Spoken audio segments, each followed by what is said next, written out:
Hello and welcome to Brutally Honest Level Review with your host, Nate FH, the Geometry Dash YouTube series where I give my brutally honest review of levels with no sugarcoating. And in this week's video, we will be reviewing Button Masher by Viprin and more. Remember to subscribe for more level reviews and make sure to comment what level you want me to review and I'll pick one out for the next episode. Button Masher is an easy game created in 2.2 by Viprin and many more. Button Masher was the final level of the very hyped NCS and GD album collab. Now I'm aware that basically anyone who is moderately active in the GD community nowadays has seen this level, so you may be thinking, hey, this isn't that interesting of a level to review. And you may be right. But this would also be a good time to talk about the area of this level that's pretty controversial. That being its Mythic rating and the rating system as a whole. So I'm going to do that, then give my review of the level. So the rating system has been something that people have been criticizing over the years, with many of those probably coming from people who've just not gotten their level rated after one send. While there is merit for that argument, most of the levels I've seen get sent end up getting rated. Not saying all of them do, but when it comes to levels actually getting rated, it's relatively consistent. Now the rating a level gets, that's a bit different. A lot of the time, the rating a level gets can kind of feel like this.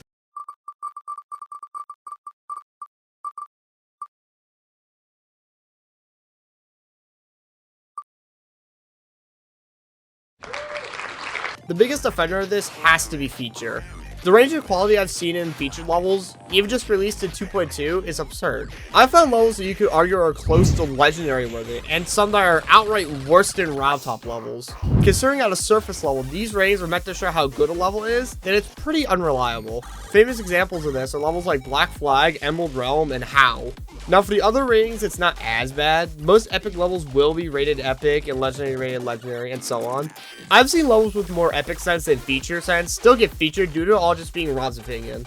I'm not sure how often Rob does this, but I really wish he would take the suggested ratings by mods more often. Especially with levels with many mod sends, then rate according to those. One of which Rob probably did do that with was Button Masher. Having the last level not be Mythic might seem very underwhelming for many people. I mean, a lot of people already find the level pretty underwhelming, but that's not for this section of the video. This is the first time you may have seen a level get rated for show, and it kind of questions the integrity of the rating system. But if it's a one-off thing, this shouldn't be a big deal. Even Viprin was surprised that Button Masher got Mythic. So here's a quick idea I came up with to rework the rating system.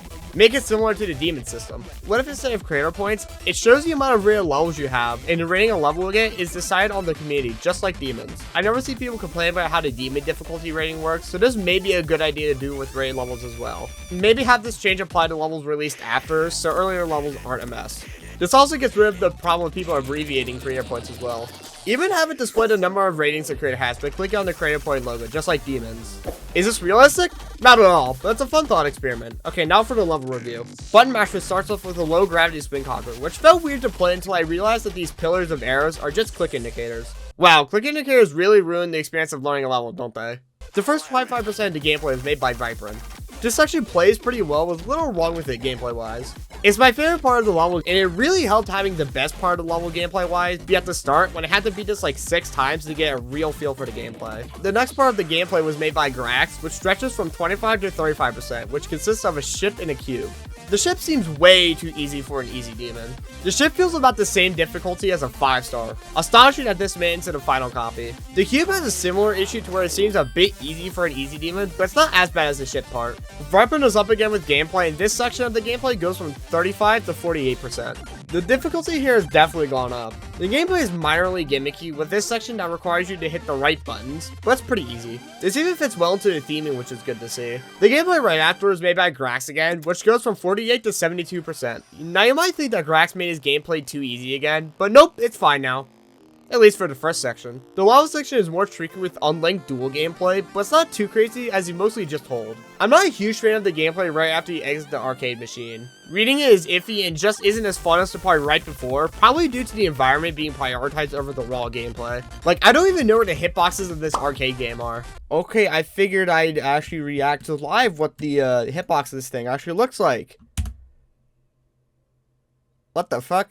Next up is a small series of minigames, which are Flappy Bird, racing, and a first-person shooter style of minigame. And I don't like half of these. The first-person shooter and racing minigames have pretty lifeless controls. Worlds game is easy to fix by making it closer to a QuickTime event, having you need to hit 3 shots rather than just spam. This would make it much more engaging. Now for Sir Punch's game, I suppose you could have to use an item by clicking to take the lead. That could have been cool. As for Knott's game, it's the only one that feels like a real minigame. After the arcade minigames, there's a final cube to close out the level. It definitely feels as that some of the gameplay quality was sacrificed to make the level easier, whether that be telling the player what to do or by dumbing down mechanics. Now, the main controversy of Button Masher getting Mythic is its deco. Many people feel as a good chunk of the level is uninteresting due to it using a pixel style, forgetting that the style was chosen to represent a classic look in the sections where the level takes place in an arcade machine. Pretty ironic that this exact style wasn't possible until 2.2 is being considered classic. However, some of the parts in the first half really could be more interesting design-wise to make it not look like it was ripped straight from Dash or any other level of the sort.